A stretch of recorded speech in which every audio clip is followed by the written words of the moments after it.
Gardez. Off. Au centre, portez. Armé. Immobile.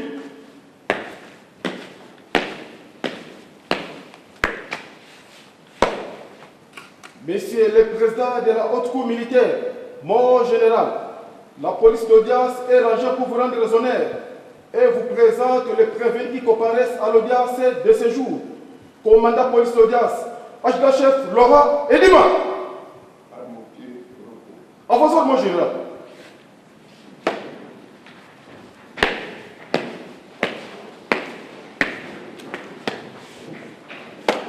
Armo, pied. Repos. Le procès du général Germain Katonga, Floribert Nchabou, Pichou Mbodina Iribi, Godé Soupka, le colonel Mateso alias Kung Fu et le lieutenant-colonel Massassi alias Dragon, ainsi que le capitaine Ngolé Justin, poursuivis pour des infractions commises entre 2002 et 2006 en Ituri, notamment des crimes de guerre, crimes contre l'humanité et mouvements insurrectionnels, continuent à la haute cour militaire. Un procès qui prend une autre tournure.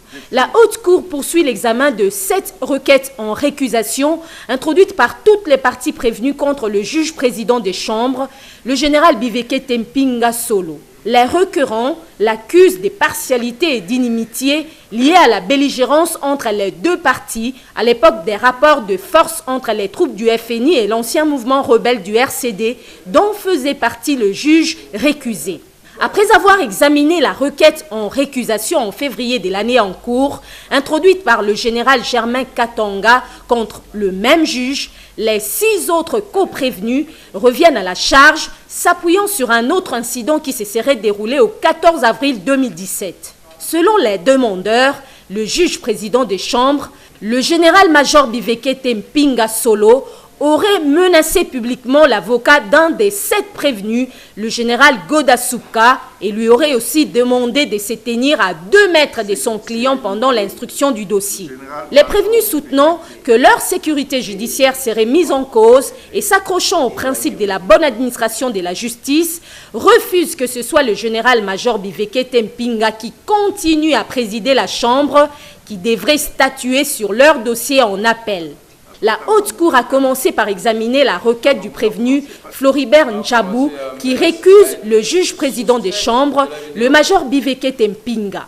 Une requête dont vient également se greffer les co-détenus soutenant les mêmes inquiétudes sur la bonne administration de la justice. L'incident du 14 avril 2017 était filmé par les services de la haute cour militaire. L'audience du jour était consacrée au débat sur les images projetées par la cour.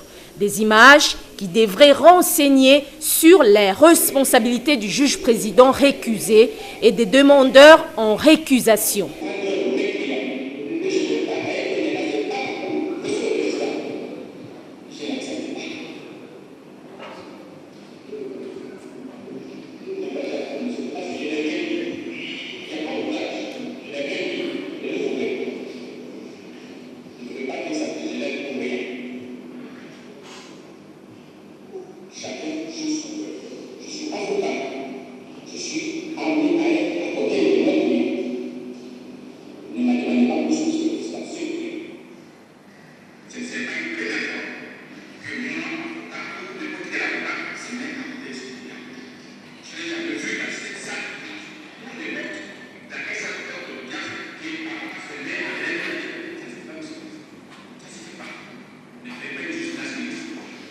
La haute cour passe la parole à chaque prévenu pour ses observations sur les images projetées. Des images qui devraient démontrer la culpabilité du général-major récusé.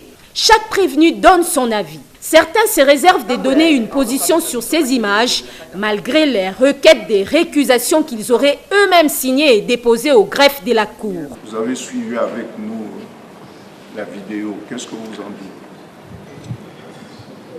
Mes respects, mon général. Ça ressemble à quelque chose qu'on peut dire seulement vidéo. Ça ressemble à quelque chose qui se ressemble à vidéo. Donc, ça ne m'inspire vraiment pas. En regardant la vidéo, je trouve qu'il n'y avait rien de spécial avec les incidents. ce qui était balancé, cette partie n'est pas reprise. Bandeli ndenge kindeki ti mettre akino kosilika kuna kutini na comprendre te.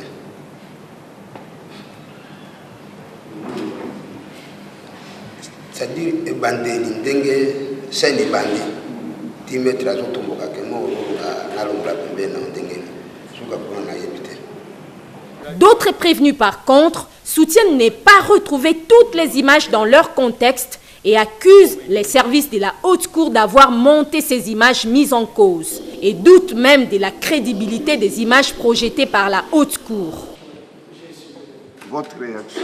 Président, pour la question. D'abord, la dernière fois, nous avons dit que nous avions déjà l'image à nous parce que nous sommes témoins oculaires de ce qui s'est passé ici. Évidemment, pour besoin de la cause, vous avez demandé que les images soient visionnées. Malgré justement la réticence de nos avocats, nous n'avions pas eu le choix. Nous nous sommes soumis à cet exercice-là quand même. Ne répondait pas à notre volonté de regarder. Et ces images traduisent une seule volonté, celle de transformer Maître Ngomo en mouton noir. Et on a travaillé les images de telle enseigne qu'il n'y a pas une suite logique. D'ailleurs, si les choses, je crois, moi, devaient se faire, on devait auditer ces images-là, chercher d'où ça vient et pour quel intérêt cela a été entrecoupé. Après cette procédure, le ministère public sollicite de la haute cour de rejeter ce requête car les demandeurs en récusation n'ont pas prouvé leurs accusations et sollicite de la cour de s'en tenir aux images projetées qui ne démontrent pas l'incident évoqué. Vous êtes plus constate qu'aucun élément n'a été apporté par rapport à la position qui était la nôtre, par rapport à l'état des discussions que nous avions la dernière fois.